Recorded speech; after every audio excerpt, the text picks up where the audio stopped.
hablar un poco sobre los requisitos del TPS para aplicar al TPS. Primero, haber entrado a Estados Unidos antes o el 8 de marzo. Después, permanecer en Estados Unidos a partir de esa fecha hasta que su aplicación sea aprobada y su permiso de viaje sea aprobado si aplicará eso.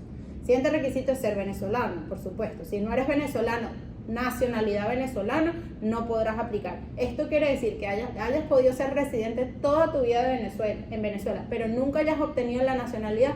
Esta medida no te aplicaría a ti, no te beneficiaría, ¿okay? A menos que seas stateless, pero las personas que son stateless son las personas que no tienen estado.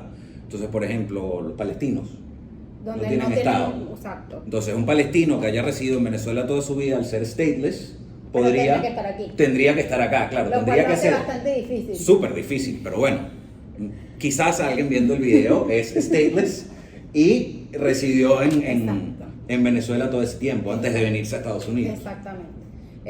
Entonces la mayor de las preguntas surge es: ¿qué pasa si tengo una doble nacionalidad? ¿Qué pasa si viví en Venezuela pero después viví en otro país y después me vine a Estados Unidos antes de que saliera esta medida de protección? Si tienes doble nacionalidad y solamente has vivido en Venezuela, no vas a tener ningún problema. Lo que tienes que demostrar es que Venezuela es tu país de residencia, demostrado con documentos que tengas relaciones con Venezuela, si tienes una casa, si tienes a tu familia allá, una declaración jurada incluso es suficiente para decir que Venezuela es tu país.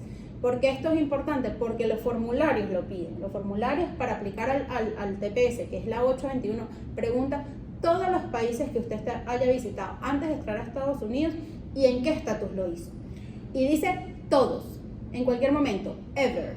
No es los últimos que haya visitado hace 5 años, es todos y en qué cualidad lo hizo, ¿okay? Claro, y esa parte del estatus que menciona Adriana es muy importante, porque cuando a una persona le hacen una oferta de permanencia, y es lo que dice la jurisprudencia, en muchos casos, claro, nosotros hemos discutido esto con colegas, personas en el mundo político, y se entiende que bueno, el TPS de los venezolanos es el TPS de los venezolanos y es diferente y va a haber cuestiones que se van a tener que litigar porque las razones por las cuales un venezolano solicita otra nacionalidad o tuvo que solicitar otra nacionalidad son muy diferentes, pero el estatus con el que la persona estuvo en el otro país es muy importante, porque si la persona no tuvo una oferta de permanencia en ese país antes de entrar y calificar con todos los demás requisitos del TPS, entonces igualmente es muy posible que le otorguen su TPS, pero si la persona tenía una residencia permanente en otro país y estuvo viviendo en ese país